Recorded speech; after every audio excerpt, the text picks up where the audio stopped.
मैंने अपनी पत्नी को दूध में जहर डालकर दिया और कहा कि इसे पी लो। मुझे अपनी पत्नी से बहुत नफरत थी क्योंकि मेरी पत्नी मेरे घर वालों की पसंद थी। मैंने उससे जान छुड़ाने के लिए दूध वाले गिलास में जहर डालकर अपने दोस्तों के पास आ गया।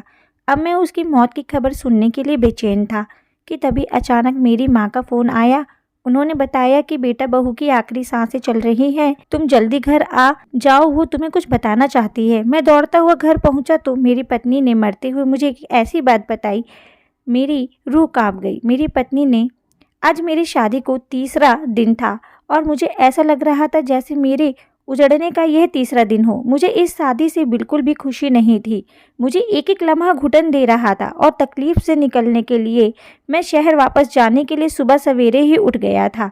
मेरे मेरे बाप ने अपने मरे हुए दोस्त से वादा किया था कि वो उनकी बेटी को अपने घर की बहू बनाएंगे और आज उन्होंने अपना यह वादा पूरा कर दिया था अपने स्वर्गीय दोस्त की बेटी से मेरी शादी करके। मेरी पत्नी उम्र में मुझसे 3 साल बड़ी थी और गहरे सांवले रंग की थी, ऊपर से बिल्कुल गंवार भी थी। मैंने गुस्से में सामान बांधना शुरू किया तो वो मेरे हाथ जोड़ने लगी कि इतनी जल्दी वापस ना जाएं।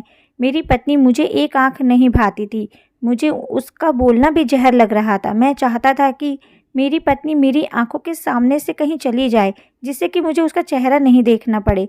ये तो मुमकिन नहीं था क्योंकि वो बहू बनकर मेरे घर आ चुकी थी तो वह यह घर छोड़कर नहीं जा सकती थी। लेकिन कम से कम मैं तो इस शहर को और उसे छोड़कर जा सकता था क्योंकि मैं शहर में काम करता था। मैंने अपने पापा के कहने पर जहर का ये कड़वा घूंट भर लिया था, मगर मैंने अपनी नई नवेली दुल्हन निहारिका से कोई समझौता नहीं किया था। मैंने उससे साफ साफ कह दिया था कि इतनी जल्दी वापस शहर जाने का मेरा भी इरादा नहीं था। मैं तुम्हारी शक्ल अब और ज़्यादा नहीं देख सकता हूँ। तुम्हारी ये काली सी शक्ल मुझे डराती है।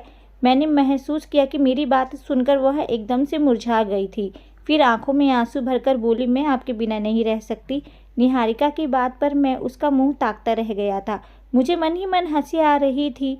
काली कलूटी लड़की मुझ जैसे स्मार्ट लड़के के साथ रहने के सपने देख रही थी। खैर, इसमें निहारिका की भी गलती नहीं थी। यह सपना शायद मेरी वजह से ही देख रही थी क्योंकि मैं भावनाओं में बह गया था और सुहागरात में निहारिका के साथ मना चुका था।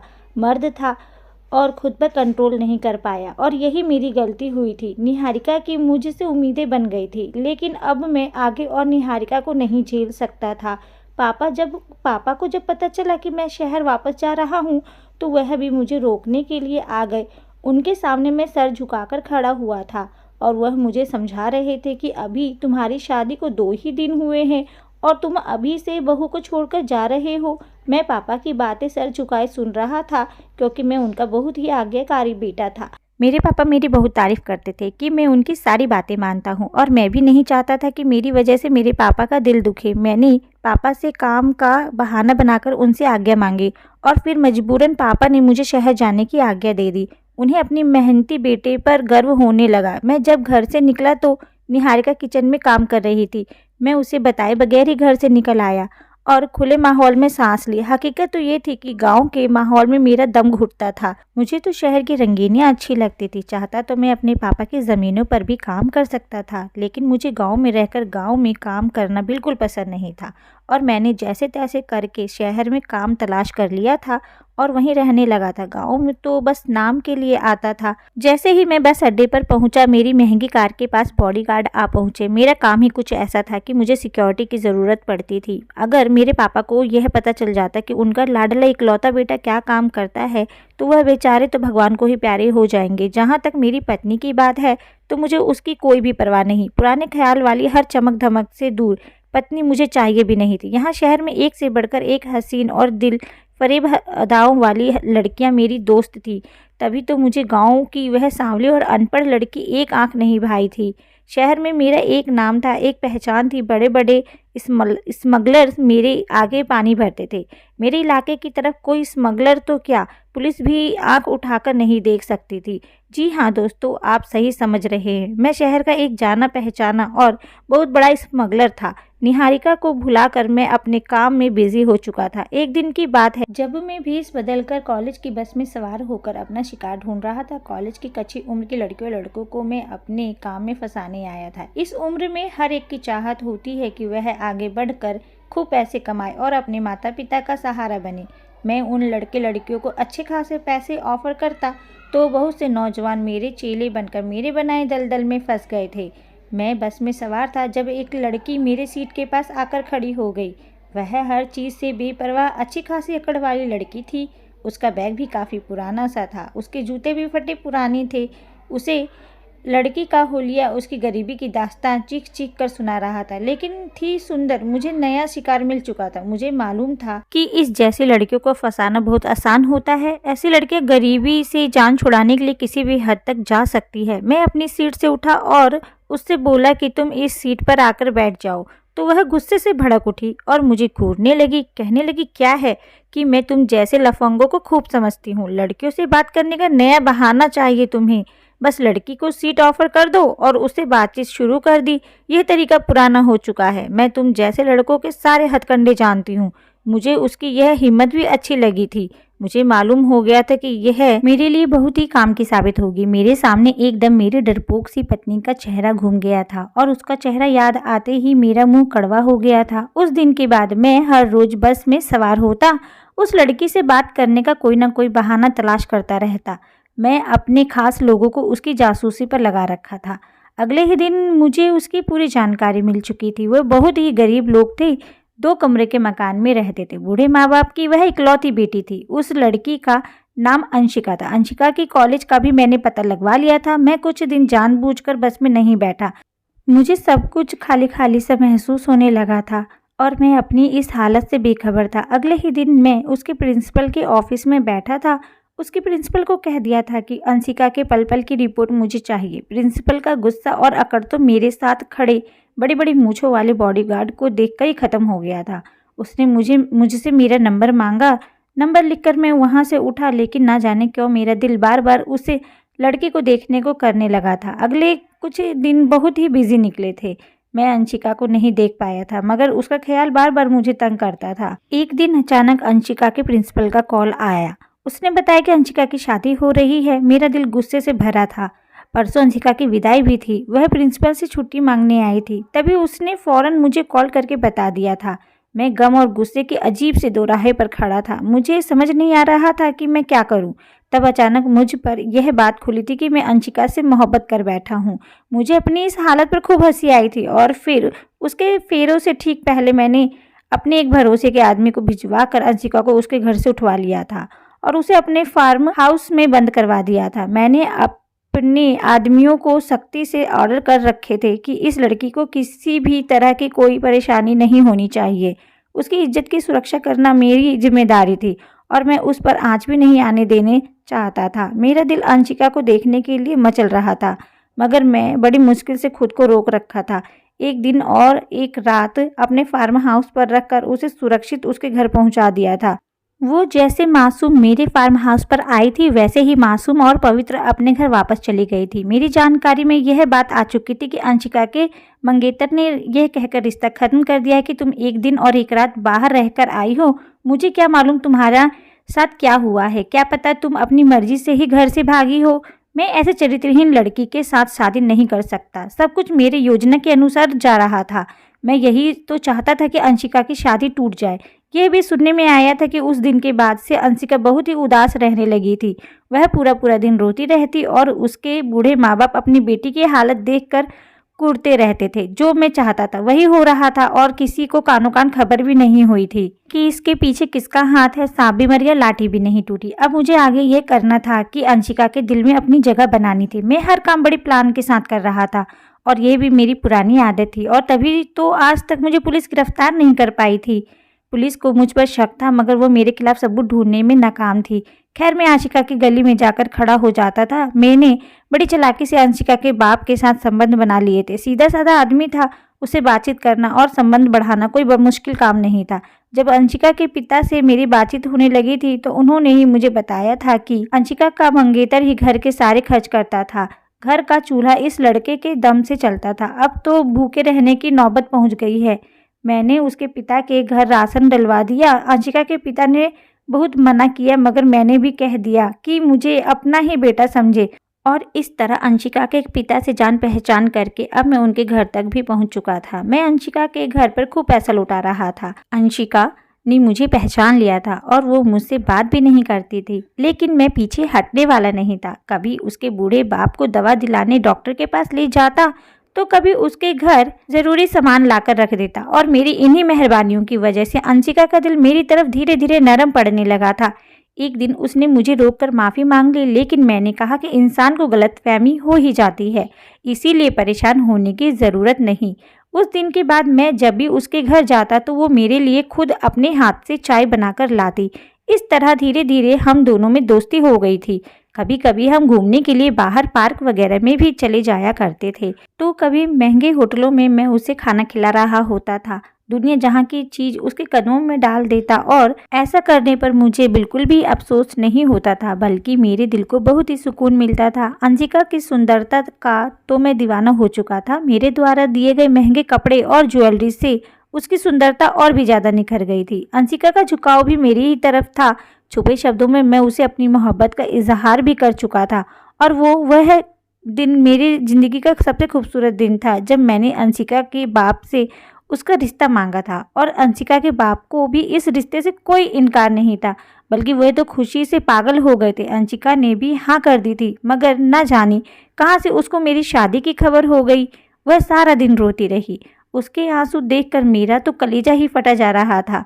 मैंने उसे हर तरह से विश्वास दिलाया कि वो हमारे रास्ते का कांटा नहीं बनेगी, क्योंकि मैं तो उसको देखना भी पसंद नहीं करता। वह गांव की सीधी सादी गंवार लड़की है, वह गांव में ही रहेगी और हम शहर में रहेंगे। मगर अंशिका किसी भी तरह नहीं मानी और फिर अंशिका ने शर्त रखी कि मैं जब तक निहारिका को तलाक नहीं दूंगा वो मुझसे शादी नहीं करेगी। मैंने उसे बताया कि मैं निहारिका को नहीं छोड़ सकता, क्योंकि अगर मैंने उसको छोड़ा तो मेरे पिता मर जाएंगे। फिर अंशिका बोली, तो कुछ ऐसा करो कि वह खुद तुम्हें छोड़कर भाग जाए। मुझे उसकी बात पसंद आई। मजबूरन मुझे सब छोड़ छाड़कर दोबारा गांव जाना पड़ा।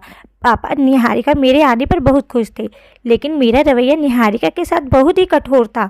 बात बात पर मैं उसको जलील करता हूँ, उसे ताने देता, मगर वो मेरी किसी भी बात का लौटकर जवाब नहीं देती, बस खामोशी से आंसू बहाती रहती। उसकी काली कलूटी शक्ल मुझे और ज़्यादा गुस्सा दिलाती थी। मैं उसको उसकी काली रंगत के ताने ज़रूर देता था। उससे कहता कि तुम्हारी काली रंगत ने मेरी किस्मत को भी काला कर दिया है। मैं उसे पकड़कर शीशे के सामने खड़ा कर देता हूँ। उसे पूछता हूँ, बताओ तुम्हारा और मेरा कहाँ पर जोड़ मिलता है? तुम काली अंधेरी रात हो और मैं उजला सवेरा। निहारिका की आंखों में आंसू भर आते और वह मुझे बेबसी से देखने लगती। उसके आंसू से पल भर के लिए मुझ पर कुछ असर होता था, मगर मैं अपने दिल का क्या करता। मैं तो अंशिका के इश्क में पागल हो गया था। मैंने निहारिका के साथ बहुत बुरा बर्ताव शुरू कर दिया था और अब तो नौबत मारपीट पर भी आ गई थी। मैंने निहारिका पर हाथ उठाना शुरू कर दिया था। मेरी इतने जुल्मों के बाद भी निहारिका ने मुझे एक शब्द भी नहीं बोला था। मुझे निहारिका की ढिठाई पर बहुत ज़्यादा गुस्सा आता था। वो बहुत ही सख्त जान थी। मैं जितना उसे दूर भागता हूँ उतना ही वो मुझ पर मरती थी। मेरी ज़िंदगी में अगर अंशिका ना होती तो शायद अब तक मैं निहारिका की अच्छाइयों का दीवाना बन चुका होता, मगर अब जब मैं उससे जान छुड़वाना चाहता था तो उसकी ये हरकतें मुझे और भी ज़्यादा गुस्सा दिलाती थी। मैं जल्द से जल्द अंशिका के पास जाना चाहता था। उसकी मनमोहनी प्यारी सी सूरत मुझे याद आती थी। गांव आए हुए मुझे 1 महीना हो चुका था और इससे मेरे कारोबार पर बहुत बुरा असर पड़ रहा था। मैं अंशिका के साथ मोबाइल पर कांटेक्ट में रहता। मैं उसे समझाता कि थोड़ा सब्र से काम लो। अंशिका को सारे हालात बताता रहता। ये भी बताता कि निहारिका किसी भी तरह मुझसे रिश्ता खत्म नहीं करेगी। वो तो मेरी मारपीट ताने सब सहती रहती है। और फिर अंशिका ने मुझे एक ऐसी आइडिया दिया जिसे सुनकर मेरा दिल दहल गया। अंशिका ने मुझे कहा कि तुम अपनी पत्नी को जहर दे दो। एक पल के लिए मेरा दिल डूब गया था, मगर इसके सिवा मेरे पास कोई दूसरा चारा भी नहीं था। मैं अंशिका को जल्द ही खुशखबरी सुनने को कहकर कॉल बंद कर दी। शाम हो चुकी थी। मैंने निहारिका को घर में ढूंढा, मगर वह कहीं भी नजर नहीं आई। मैं छत पर गया तो वह उधर ही बैठी हुई थी। उसके गालों पर आंसू बह रहे थे। उस समय मैंने उसे बड़े प्यार से बात की। कहा, क्या हुआ निहारिका? मेरे पूछने पर बस हल्के से मुस्कुरा दी, मगर अपने होठों पर कोई शिकवा नहीं लाई। मैंने कहा, निहारिका मैं बहुत बुरा हूँ ना? मेरे शब्दों में बनावटी मोहब्बत भरी हुई थी और मेरी इस मोहब्बत पर वह तड़प कर रह गई थी। कहने लगी, बुरी तो मैं हूँ। पहले आपकी ज़िंदगी को नर्क बना दिया है। जब आपकी तरफ देखती हूँ तो मेरा दिल बहुत दुखता है कि कैसे आप जैसे खूबसूरत स्मार्ट लड़के को मुझ जैसी बदसूरत पत्नी मिली है।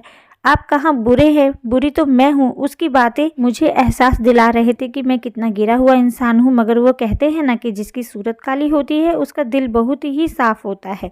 निहारिका भी दिल की बहुत साफ लड़की थी। मैंने निहारिका के आंसू पोंछकर उसकी पसंदीदा चीज़ के बारे में पूछा तो उसने बादाम शेक का नाम लिया।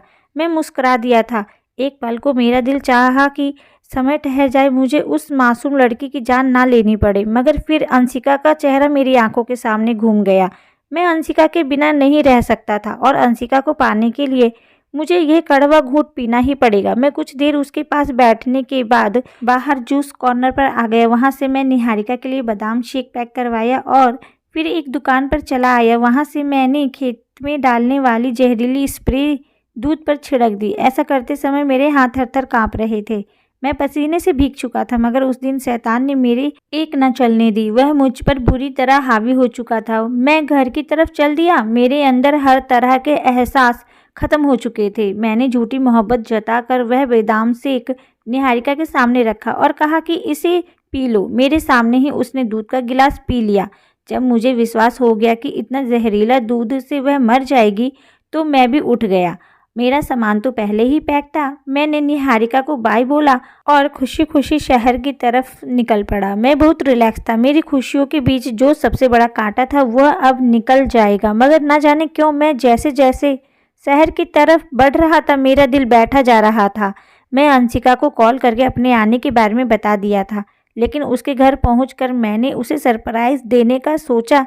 दरवाजे की चाबी मेरे पास मौजूद थी, क्योंकि ये फ्लैट मैंने ही निहारिका को खरीद कर दिया था। मैं चुपके से दरवाजा खोला, उसके घर में दाखिल हो गया। लेकिन ये क्या, मुझे अजीब सा एहसास हुआ। घर में ऐसी खामोशी थी जैसे शमशान घाट हो। तभी मैंने अंशिका को देखा। वह एक कमरे से निकली थी, सजी संवरी, बहुत ही प्यारी लग रही थी। अंशिका के हाथ में मिठाई की प्लेट भी थी। खुशी उसके चेहरे से टपक रही थी। अंशिका कहने लगी, आज हमारे रास्ते से हर तरह का कांटा निकल चुका है। आज तो बहुत ही खुशी का दिन है। यह मिठाई खाओ और जश्न मनाओ। अंशिका की ये खुशी देखकर मैं एकदम से बौखला गया था।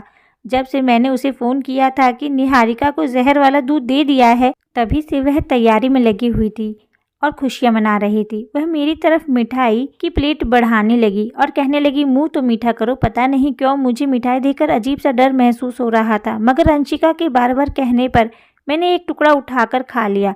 वह मुस्कुराती हुई कमरे में चली गई। जब उसे काफ़ी देर हो गई वह ना लौटी तो मैं भी उसके पीछे चला गया। मैंने दरवाजे के अंदर से झांका तो मेरे कदमों तले से ज़मीन ही निकल गई। कमरे के अंदर से किसी मर्द के बोलने की आवाज़ आ रही थी। अंशिका उस लड़के के पास बैठी हुई कह रही थी, ब्रजेश जी आप तो चिंता ही ना करें, मैंने मुकुल का पक्का इंतज़ाम कर दिया है। मैंने मिठाई में जहर मिला दिया है और आज आपका बदला भी मैंने उससे ले लिया है। वह क्या समझता था मुझे खबर नहीं होगी कि मेरा मुजरिम कौन था, मुझे किसने अगवा किया था। मेरा मुजरिम मुकुल ही तो है। वह तो भगवान की कृपा है। ब्रजेश, तुमने मेरे साथ मंगनी तोड़ने का फैसला वापस ले लिया। मोहब्बत तो मैं सिर्फ आपसे ही करती हूँ और हमेशा करती रहूँगी। अंशिका की बातें सुनकर मुझे में वहाँ खड़े होने की हिम्मत नहीं थी। मैं दबे पाँव वहाँ से निकल आया था और तभी अचानक मेरे घर से कॉल आई और मेरी माँ ने कहा, बेटा तुम्हारी पत्नी की आखिरी सांसें चल रही है और वो तुम्हें बुला रही है। मेरे तो पैरों तले जमीन ही निकल गई। मुझे अब अपनी गलती का एहसास हो रहा था। जहर तो मुझे भी दिया गया था, मेरी हालत भी खराब हो रही थी, लेकिन अब मुझे अपनी हालत की परवाह नहीं थी। मैं जल्दी से गांव पहुंचा। उसका चेहरा मौत का सन्नाटा था। मेरे घर पहुंचते ही मेरी पत्नी ने मुझे मुस्कुरा कर देखा। उसकी मुस्कुराहट देखकर मेरी रूह कांप उठी थी और फिर अचानक ही वो मेरे पैर पकड़कर बोली, आप मुझे माफ़ कर दें, मैंने आज ही आपकी। मैं घबरा गया, क्या हुआ निहारिका? उसने रोकर कहा, मैंने आपकी अलमारी तलाश की थी। मुझे आपके गलत काम के बारे में सब सबूत मिल चुके थे। मैं उसकी बातें सुनकर हैरानों परेशान खड़ा था। मेरे पैर कांपने लगे थे। जहर अपना काम कर रहा था, लेकिन मैं फिर भी खड़ा उसकी बातें सुन रहा था। वह कह रही थी कि मैं सोच रही थी कि आपके खिलाफ कानूनी कार्रवाई करूं या ना करूं। मैं इसी सोच में डूबी हुई थी, लेकिन मैं आपको भगवान के कहर से बचाना चाहती थी। इसीलिए मैं आपको इस गलत काम के दलदल से निकालना चाहती हूं और आपको इस दलदल से निकालने के लिए बस मेरे पास एक ही रास्ता था कि आपको पुलिस के हवाले कर दूं। मैंने आज ही आपके खिलाफ कानूनी कार्रवाई की है। पुलिस भी किसी भी वक्त यहाँ पहुँचती होगी और आपको गिरफ्तार कर सकती है। निहारिका की कोई भी बात मुझे बुरी नहीं लग रही थी। इतना कहते ही निहारिका एकदम ज़मीन पर गिर पड़ी थी। मैं फटी फटी आंखों से उसे देख रहा था। जल्दी से उसे लेकर डॉक्टर के पास गया। निहारिका की हालत बहुत ज़्यादा ख़राब थी। उसके लिए डॉक्टर ने 24 घंटे खतरनाक बताए थे। मैं रो रो कर निहारिका की ज़िंदगी की भीख मांग रहा था और फिर मैं भी बेहोश होकर गिर पड़ा। जब मुझे होश आया तो मैं अपने आसपास डॉक्टरों की भीड़ देखी थी और सबसे पहले मैंने निहारिका के बारे में पूछा। भगवान की कृपा हुई थी कि निहारिका बच गई थी। जब मेरी तबीयत कुछ संभली तो मुझे पुलिस गिरफ्तार करके ले गई। मैंने अपना जुर्म स्वीकार कर लिया था। जेल में मैं दिन रात भगवान से रो रो कर अपने पापों की माफ़ी मांगी थी।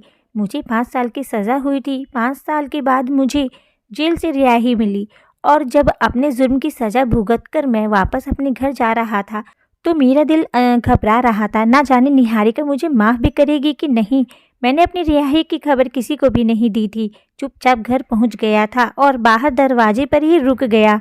घर से निहारिका की बहुत ही प्यारी सी आवाज़ आ रही थी। वो कह रही थी, मेरे बच्चों, तुम्हारे पापा बहुत ही बहादुर हैं। कभी भी अपने पापा को किसी से कम मत समझना। देखना, जब तुम्हारे पापा आएंगे तो तुम्हें ढेर सारा प्यार करेंगे और तुम्हारे लिए बहुत ही अच्छी अच्छी चीज़ लेकर आएंगे, क्योंकि तुम्हारे पापा तुम दोनों से बहुत प्यार करते हैं। तुम दोनों की खातिर ही तुम्हारे पापा तुमसे दूर गए हैं। और मेरे बच्चों, एक बात हमेशा याद रखना, नफ़रत पापी से नहीं पाप से करना चाहिए। मुझे अब और ज़्यादा बर्दाश्त नहीं हुआ और मैं भागता हुआ घर में दाखिल हो गया। मेरे 5 साल के जुड़वा बेटे अपनी माँ के पास बैठे हुए थे। मैं उन दोनों के सामने ही निहारिका के कदमों में बैठ गया था और उससे रो रो कर अपने पापों की माफ़ी मांग रहा था। निहारिका ने मुझे माफ़ कर दिया तो मैं अपने बच्चों से लिपट गया था। मेरे बच्चे भी प्यार से मुझे लिपट गए थे। निहारिका ने बच्चों को बहुत ही अच्छी परवरिश दी थी। मेरे लिए उनसे बच्चों के दिल में सिर्फ प्यार और सम्मान ही भरा था, गुस्सा और नफ़रत नहीं भरी थी। ये सब निहारिका की अच्छी परवरिश का फल था। और फिर उसी पल मुझे निहारिका से बेइंतहा मोहब्बत हो गई थी। उसकी सांवली रंगत मुझे चांदनी जैसी उजली मालूम हो रही थी। उन तीनों से मिलकर मैं अपने पापा और माँ के कमरे की तरफ बढ़ा था। पापा के कदमों में बैठकर मुझे उनका धन्यवाद करना था कि उन्होंने मेरे लिए इतनी अच्छी हमसफ़र ढूंढी थी। लोग सच कहते हैं कि बड़ों की बात मानकर इंसान कभी निराश नहीं होता, बल्कि बड़ों के आशीर्वाद से जीवन में खुशियों के रंग भर जाते हैं।